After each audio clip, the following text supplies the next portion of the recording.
అలాంటి వాళ్ళు సమాజంలో తిరిగితే ప్రమాదమని కార్ నంబర్ ఇచ్చి అతనెవరో తెలుసుకోమని కేసింగ్ ఫైలింగ్ చేశాను. అంతేకాని అది భానుగారు వాడిన కార్ అని నిజంగా నాకు తెలియదు అమ్మగారు. అమ్మ మీద ఒట్టు. హే బేబీ, చేసేవన్నీ చేసి మదర్ మీద ప్రామిస్ డూయింగ్. పోలీస్ స్టేషన్కి వెళ్ళి కేసు పెట్టాలనుకున్నప్పుడు ఇంట్లో పెదనాన్నకైనా మాకైనా చెప్పుండొచ్చు కదా. నీ ఇష్టానికి నువ్వు చేసేస్తావా? రుద్ర, తనేదో తెలియక చేసిందిలే. తన ఉద్దేశం అయితే మంచిదే కదా. ఎవరో దుర్మార్గుడికి శిక్ష పడేలా చేయాలనుకుంది అంతే. అసలు వాడెవడై ఉంటాడు? ఎంతోమంది బిజినెస్ పీపుల్కి ట్రాన్స్పోర్ట్గా యూజ్ చేశాం. వాళ్ళల్లో ఎవరైనా మిస్బిహేవ్ చేసి ఉండొచ్చు. పర్టికులర్గా పలానా వాళ్ళని చెప్పలేం కదా మావయ్య గారు. వీరు, ఇక మీదట నా బాను కారుని ఎవరు తాకడానికి వీల్లేదు. నా కొడుకు పోయాడని నిజాన్ని ఇప్పుడిప్పుడే జీర్ణించుకుంటున్నాను. ఇలాంటి సమయంలో వాడి మీద లేనిపోయిన నిందలు వినాల్సొస్తోంది. నా కొడుకు చావుని గుర్తు చేసేదేది నా కళ్ళ ముందుండడానికి వీల్లేదు. ఆ కారుని తగలబెట్టేయి.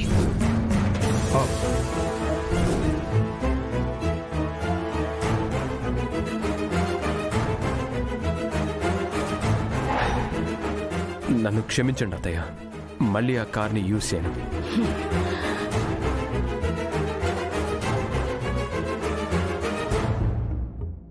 ఎస్ఐ గారు, అంతా విన్నారు కదా. ఇది మా కుటుంబానికి సంబంధించిందైతే కాదు, కానీ అతను యూజ్ చేసింది మా కారే కాబట్టి అతనెవరో తెలుసుకోవడానికి మేము ప్రయత్నిస్తాం. మాకే ఇన్ఫర్మేషన్ దొరికినా మీకు తెలియజేస్తాం. అలాగే సార్, మిమ్మల్ని బాధపెట్టుంటే వీఆర్ వెరీ సారీ. బట్ ఇది మా డ్యూటీ, తప్పదు. చూడమ్మా, నువ్వు రేపు స్టేషన్కి వచ్చి కేసు విత్డ్రా చేసుకో. అలాగే సార్. వీలైనంత త్వరగా మీరు అతనెవరో తెలుసుకోవడానికి ట్రై చేయండి సార్. అలాంటి దుర్మార్గులతో కలిసి మీరు బిజినెస్ డీల్ చేసినా మీకెప్పటికైనా ప్రమాదమే. అలాగే ఎస్ఐ గారు, థ్యాంక్ యూ. Excuse me. చెప్పండి సార్. ఆ కార్ని ట్రాన్స్పోర్ట్ పర్పస్ యూజ్ చేసింది మీరే అన్నారు కదా? అవును.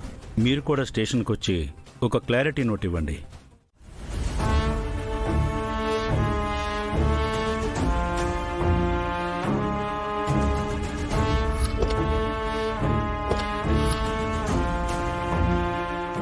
పెద్దోరు, నన్ను క్షమించండి. నా వల్ల మీరందరూ బాధపడ్డారు. భానుగారి కార్ అదేనని నాకు నిజంగా తెలీదు. ఊరుకో అమ్మా, ఊరుకో. నువ్వు మంచి పని చేశావు.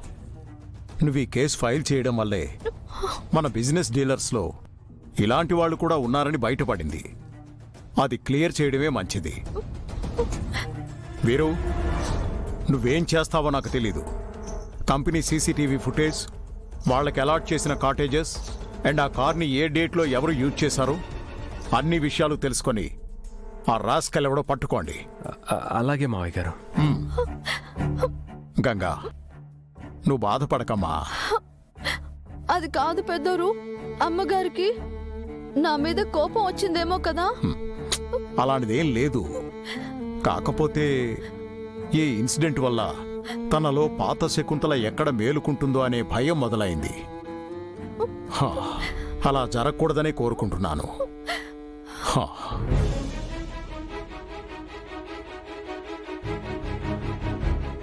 ఓ మై గాడ్, దిస్ హౌస్ లో రోజుకో కొత్త drama playing. What is this? Come come.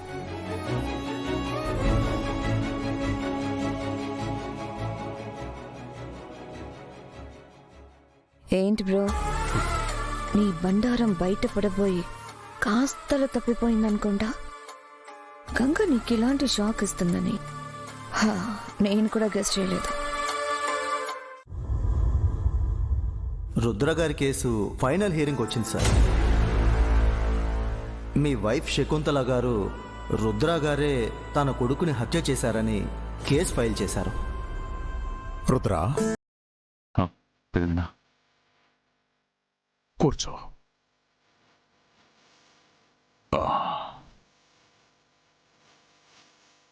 రేపేం జరగబోతోందో అని మీరు ఎక్కువగా ఆలోచిస్తున్నట్టున్నారు.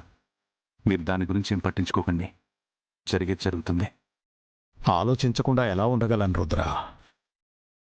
రేపేం జరుగుతుందో అనే ఆలోచనే నన్ను కుదురుగా ఉండనివ్వడం లేదు. అసలు ఈ రాత్రి తెల్లవారకుండా ఉంటే బాగుండనిపిస్తోంది. గంగ మన ఇంటికొచ్చినప్పటినుంచి మీ పెద్దమ్మలో చాలా మార్పు వచ్చింది. తనలో బాధ, కోపం అన్నీ పోయి సంతోషం కనిపిస్తోంది. నిమజ్జనం రోజు జరిగిన దాన్ని బట్టి చూస్తే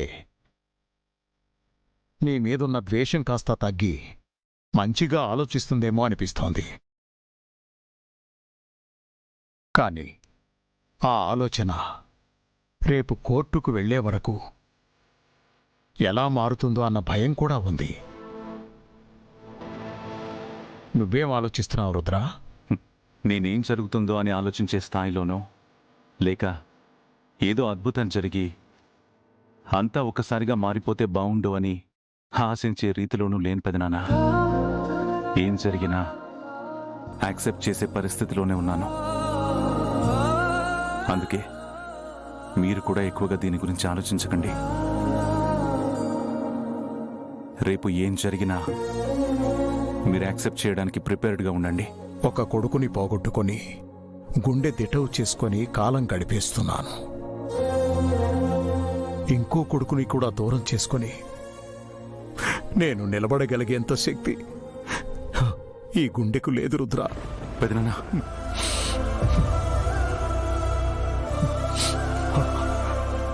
నేనొకటి చెప్తాను, చేస్తావా రుద్ర? చెప్పండి పెదనాన్న. ఒక్కసారి మీ పెద్దమ్మతో మాట్లాడు రుద్ర.